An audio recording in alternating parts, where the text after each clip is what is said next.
임진왜란이 끝나고 명목상으로는 명나라와의 정전 협상으로 인해 전쟁이 다소 소강 상태로 접어든 것처럼 보였지만 실상 왜군은 재차 개전의 여지를 두고 그간의 전략에 대해 고민하게 됩니다. 그렇기에 보급 수송과 관련하여 더욱 수월한 방법으로 속전속결 조선을 정복할 수 있도록 북진 루트를 수정하게 되는데, 때문에 정유재란이 터지면서 기존 경상도가 아닌 전라도 지역으로 진로를 정하고 조선의 곡창지대를 확보한 후 북진할 계획을 세우게 됩니다.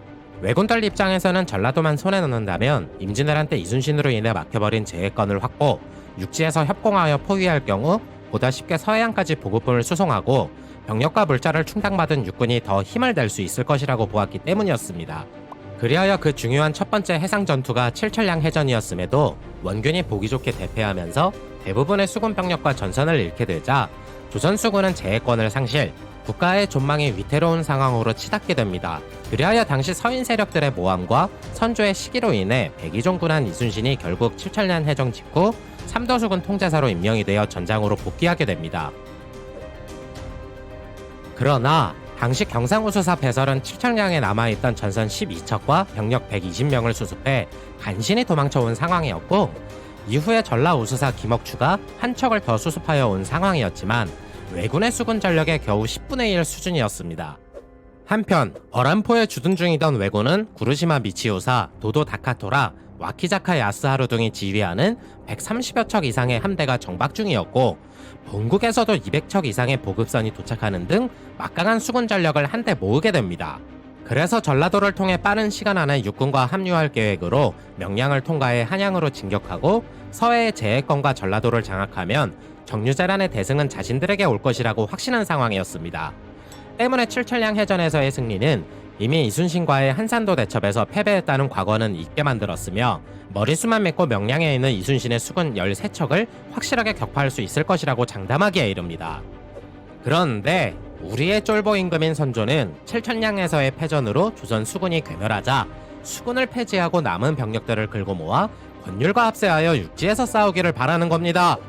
하지만 이순신은 왜군들을 남해안에서 저지하지 못한다면 전쟁에서의 패배는 불보듯 뻔한 결과라고 생각하고 있었는데, 서해상 병참선을 저지해야만이 외란에서 승리할 수 있다는 생각을 전하며 선조의 명을 따르지 않게 됩니다.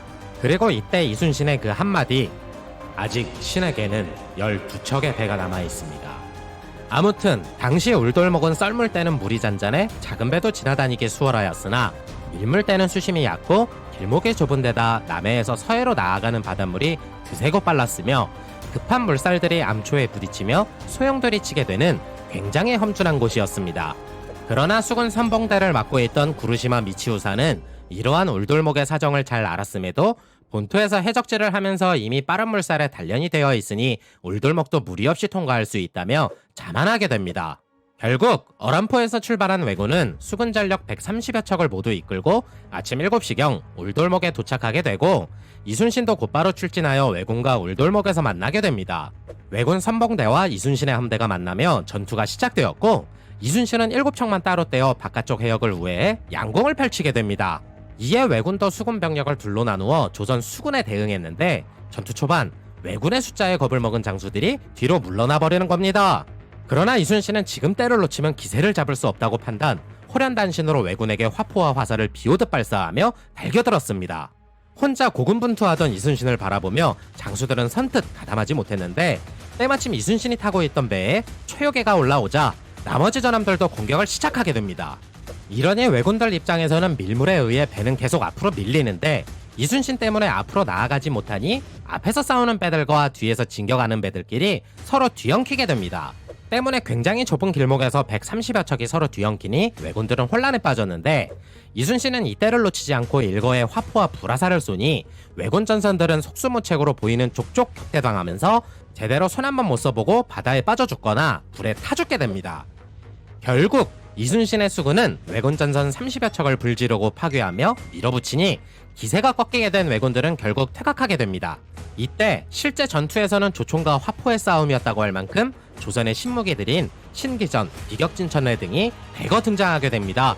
왜군들의 수군 전력은 대개 작고 빠른 배들 여러 척이 큰 배에 엉겨붙어 올라와 배 위에서 백병전을 펼치는 전술들이 줄을 이루었는데, 이순신은 왜군들이 이러한 움직임을 펼치기 이전에 이미 화포 공격으로 적선들을 초토화시켰던 것이었습니다. 아무튼 당시 칠천량 해전에서 남해안 제해권을 장악한 수군 덕택에 전라도로 진격해 남원과 전주성을 손에 넣은 왜군들은 조명연합군을 대파하고 충청도 직산, 지금의 천안까지 진격해 명나라와 대치 중인 상황이었으나 명량해전에서 수군이 대패하면서 전력에 차질이 생기게 되자 그대로 후퇴, 남해안 일대에 분산되어 외성을 쌓아놓고 농성전에 들어가게 됩니다. 그래서 이때부터 정유재라는 성에서 농성하는 왜군들과 이를 격퇴하려는 조명연합군의 공격으로 공수가 바뀌게 되고 7년간 벌어진 기나긴 전투의 마침표를 향해 달려가게 됩니다.